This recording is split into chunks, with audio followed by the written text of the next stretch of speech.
Pasang behel itu bisa di mana saja. Bisa di dokter gigi yang ilmunya kompeten, bisa di dokter gigi yang ilmunya kurang kompeten, bisa di tukang gigi, salon gigi, atau di mana aja. Karena sekarang ini banyak banget orang bisa pasang behel. Nah, pada video kali ini aku akan mengkhususkan perawatan behel yang bukan di dokter gigi.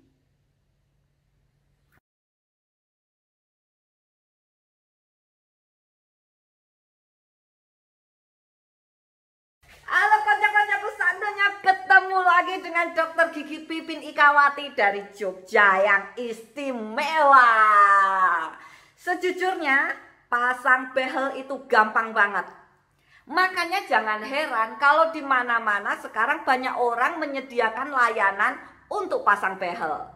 Tapi merawat behel dengan benar itu yang nggak semua orang bisa lakukan. Kalau cuman masangnya gampang banget, tapi merawatnya itu beda. Nah, sekarang apa resikonya kalau perawatan behelnya nggak bener? In this time I will show you the fact of perawatan behel di tukang gigi dan salon-salon. But ya don't forget subscribe me dulu ya toh.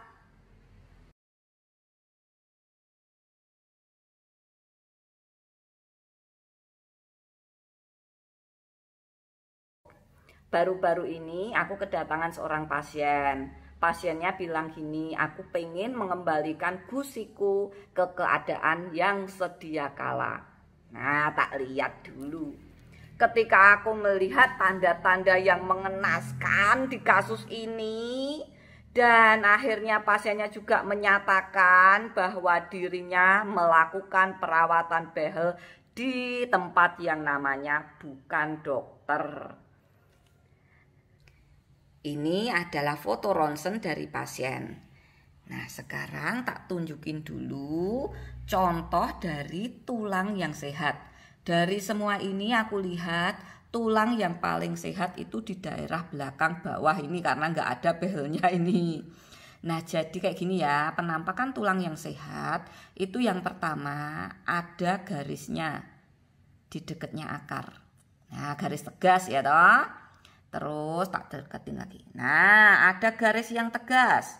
Terus kemudian ada serabut-serabut akar, serabut tulangnya. Nah, sekarang kalau gigi itu ompong dan gak ada tulangnya, itu kan berarti seperti ini. Nah, ini gak ada tulangnya. Ya, di atas ini adalah gusi, terus juga kosong karena memang ompong. Nah, ada lagi yang ompong. Ini daerah ompong kosong. Jadi penampakan kalau nggak ada tulang tuh hitam kayak gini ya. Ini juga di sini kan di antara gigi kan bukan tulang ya. Nah, ini tampakannya adalah hitam kayak gini. Nah, sekarang hal yang paling mengerikan adalah kalau harus ada tulang tapi nggak ada tulang, tampakannya tuh kayak gini. Nah, ini daerah sini nih harusnya warnanya kayak gini, harusnya dipenuhi dengan tulang. Tapi lihat nih kenyataannya, ini hitam loh. Hampir-hampir nggak ada bedanya toh sama tempat yang tidak bertulang sama sekali kayak gini. Masa iya toh harusnya ada tulangnya kok nggak ada. Nah, apa yang artinya tuh apa? Artinya adalah daerah ini nggak punya tulang. Nih sampai atap atasnya dari akar gigi ini nggak punya tulang. Nah, kalau nggak punya tulang apa yang terjadi? Ya goyang, nggak ada tulangnya. Yang sini juga ini masih ada tulangnya tapi tipis banget, warnanya nggak sehitam ini sih, warnanya agak-agak pudar, agak-agak ada putihnya. Ini berarti ada tapi sedikit banget. Kalau ini benar-benar hampir habis. Nah, kalau kayak gini resikonya apa? Resikonya ya ucul, lepas, tanggal, tercabut dengan sendirinya. Ini gampang sekali untuk lepas sendiri karena giginya goyang. Ini juga goyang. Nah, apa yang harus dilakukan kalau udah terlanjur gini? Ya dilakukan cangkok tulang. Tapi apakah cangkok tulang berhasil 100% pada kasus ini? Ya enggak banget. Kenapa? Nah ini sisa tulangnya aja, bisa-bisa nih sampai di ujung akar juga enggak ada tulangnya ya. Bisa dibilang ramalannya itu buruk. Nah kalau ramalannya walaupun udah dicangkok tulang buruk, apa yang harus dilakukan? Harus dilakukan splinting. Splinting itu giginya akan diikat. Dan pengikatannya itu untuk kasus ini diperkirakan adalah seumur hidup. Seumur hidup giginya nanti akan dilakukan splinting, dikasih cangkok, dan itu biayanya lumayan banget. Penuh dengan kelumayanan harga. Nah sekarang gigi bawah. Gigi bawah ini ya, ini kan panjangnya giginya segini. Tapi amati ya, tulangnya ming sak jimpit ini loh, ming setinggi ini. Lah terus yang dari sini sampai akar yang di atasnya itu mana tulangnya ini? Mosok ya ming separuh akar tok loh yang ada tulangnya. Terus separuh akar yang di atasnya kosong. Makanya gigi bawah ini juga goyang semua. Melas toh. Nah, makanya toh kalau pasang behel tuh jangan sembarangan. Nah, ini 4 goyang semua. Ini nanti juga harus di splinting kalau pengen kenceng. Ingat ya. Kerusakan tulang dan gusi itu sifatnya menetap seumur hidup. Nah itu kan ngeri toh. Konco-koncoku sak donya memang kesannya merawat behel tuh gampang banget. Tinggal dipasangin power chain, tarik-tarik, beres. Giginya bergerak sendiri. Nah tidak sesulap itu, nggak semagic itu. Aku di video ini akan kasih tahu logikanya. Ya gini loh logikanya. Pada waktu karet dan kawat dipasang di gigi, maka akan terjadi tekanan yang menghasilkan pergerakan gigi. Mata kita hanya bisa melihat pergerakan mahkota gigi. Tapi sebenarnya yang paling utama adalah terjadi pergerakan akar dan sel-sel tulang. Nah ini kuncinya, bahwa sel tulang di sekitar akar gigi itu mempunyai karakter yang khusus, sehingga setiap pergerakan harus selaras dengan karakter sel tulang itu. Jadi harus disesuaikan, baik dari besarnya kekuatan, dari arah kekuatan, dari lama pemberian kekuatan, pengelolaan efek samping pada setiap kekuatan, dan juga perlu memperhatikan hal-hal khusus yang ada di setiap kasus. Alah saiki pertanyaan dan pertinyiin, apa yang akan terjadi kalau nggak ngerti karakter tulang, lalu yang penting narik gigi biar bisa mundur? Oke, kita bahas tentang besarnya kekuatan. Besarnya kekuatan, kalau kurang kuat, maka gigi nggak bergerak. Tapi kalau berlebihan, yang terjadi adalah sel tulang akan longgar, lalu pergerakan gigi sulit untuk diatur dengan baik.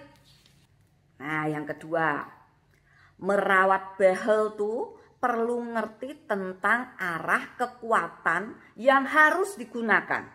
Sejujurnya ya, banyak perawatan behel tuh kejebak di sini. Maksudnya gini, misalnya pengen narik gigi mundur secara lurus. Nah, kemudian ditarik aja secara lurus. Nah, ini jebakannya.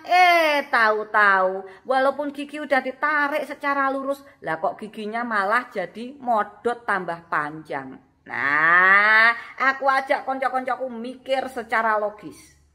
Behel itu dipasangnya di mahkota gigi. Padahal yang diharapkan bergerak kan bukan mahkotanya doang, tapi akar giginya juga diharapkan bergerak. Nah, jadi kalau pengen menghasilkan gerakan yang lurus, arah tarikannya tuh bukan lurus, tapi harus sesuai resultan dari tujuan arah gerak gigi dan arah gerak akar. Ayo dieling-eling, itu pelajaran SMA loh, resultan fisika loh itu. Selanjutnya perlu membahas tentang lama pemberian kekuatan. Konco-koncoku perlu ngerti bahwa lama penarikan gigi berpengaruh pada level kestabilan tulang. Yang disebut kayak gini, yo makin lama yo makin ndak stabil toh. Udah kekuatannya besar lama pula, ya itu makin ndak stabil. Dan level kestabilan tulang itu adalah salah satu penentu level kestabilan posisi gigi setelah perawatan behel. Jadi makin lama ditarik-tarik giginya akan makin turun level kestabilan sel tulangnya. Lah kalau levelnya kestabilan sel tulang turun, pastilah konco-konco itu iso nebak kabeh apa yang terjadi selanjutnya. Yo, masuk pada pembahasan pengelolaan efek samping. Jadi, konco-koncoku wajib ngerti bahwa semua gerakan itu pasti ada efek sampingnya. Alias gini, tidak ada satu gerakan pun tanpa efek samping. Nah, jadi sebelum mengaplikasikan suatu gerakan, wajib ngerti dulu apa efek samping yang akan terjadi. Sehingga perlu dilakukan pengelolaan terhadap efek samping dahulu, baru dikasih kekuatan pada gigi itu. Lanjutnya adalah wajib memperhatikan hal-hal yang khusus dan memperlakukan hal-hal yang khusus itu secara khusus juga. Poin ini memang susah dijelaskan karena setiap kasus mempunyai kekhususan yang berbeda-beda. Nah, kemampuan untuk menilai kekhususan ini akan menentukan efisiensi dalam bekerja. Makin nggak ngerti kekhususan setiap kasus, makin nggak efisien dalam bekerja. Sejujurnya di dalam poin ini sangat sulit untuk menjelaskan karena tiap kasus emang beda-beda.